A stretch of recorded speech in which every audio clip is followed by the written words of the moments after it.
Police ভাই, আমাকে তো এখনই নিয়ে যাবেন, আমি আর 2 মিনিট পরিবারের সঙ্গে একটু কথা বলি। কথাগুলো বলতে বলতেই চোখ ভিজে উঠেছিল দীপু মনির। পুলিশ যখন নিয়ে যাচ্ছিল তখনও বারবার স্বামীর কবরের দিকে তাকিয়েছিলেন তিনি, অশ্রু ভেজা চোখে। মাত্র 12 ঘন্টার জন্য প্যারোলে মুক্তি দিয়েছিল সরকার স্বামী ব্যারিস্টার তৌফিক নেওয়াজকে শেষ বিদায় জানাতে। বৃহস্পতিবার ভোরবেলা কঠোর নিরাপত্তায় প্রিজন ভ্যানে করে কারাগার থেকে বের হন তিনি। কলাবাগানে সেই পুরনো বাড়িতে পৌঁছান সকাল 8:30টার পর। যে বাড়িতে একসময় তাদের প্রথম দেখা হয়েছিল, সেখানে প্রিজিং ভ্যানে রাখা স্বামীর মরদেহ দেখে দীপু মনি আর নিজেকে ধরে রাখতে পারেননি। অশ্রু ভেজা চোখে ভেঙে পড়েন। পরিবারের সদস্যরাও সেই মুহূর্তে নীরব হয়ে যান। এরপর মরদেহ নেওয়া হয় গুলশান আজাদ মসজিদে। জোহরের নামাজ শেষ হওয়ার পর সেখানে জানাজা অনুষ্ঠিত হয়। দীপু মনিও সেখানে উপস্থিত ছিলেন। পুলিশের কড়া নিরাপত্তার ভেতরেই তিনি স্বামীর শেষ নামাজে অংশ নিয়েছিলেন। জানাজা শেষ হলে মরদেহ নিয়ে যাওয়া হয় বনানী কবরস্থানে। বৃষ্টি পড়ছিল, আকাশ মেঘাচ্ছন্ন, কবরস্থানের মাটি ভিজেছিল।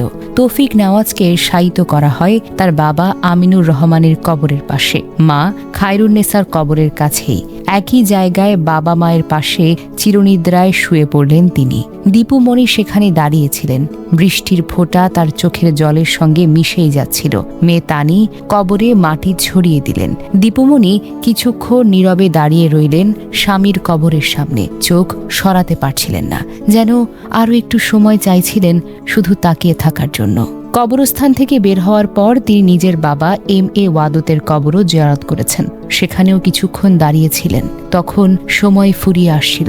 প্যারোলের শর্ত অনুযায়ী সন্ধ্যা 6টার মধ্যে মুন্সিগঞ্জ কারাগারে ফিরতে হবে। পুলিশ যখন তাকে নিয়ে যাওয়ার জন্য প্রস্তুত হয়, তখনও তিনি বারবার পেছন ফিরে স্বামীর কবরের দিকে তাকিয়েছিলেন, অশ্রু ভেজা চোখে। কণ্ঠ ভারী হয়ে গিয়েছিল।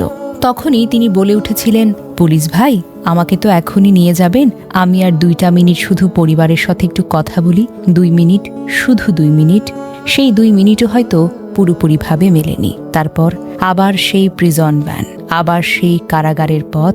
সন্ধ্যা 6টার মধ্যে তাকে ফিরিয়ে আনা হয় মুন্সিগঞ্জ জেলা কারাগারে। এটাই বাস্তবতা। একজন স্ত্রী স্বামীকে শেষ বিদায় জানাতে পেয়েছেন মাত্র 12 ঘন্টা।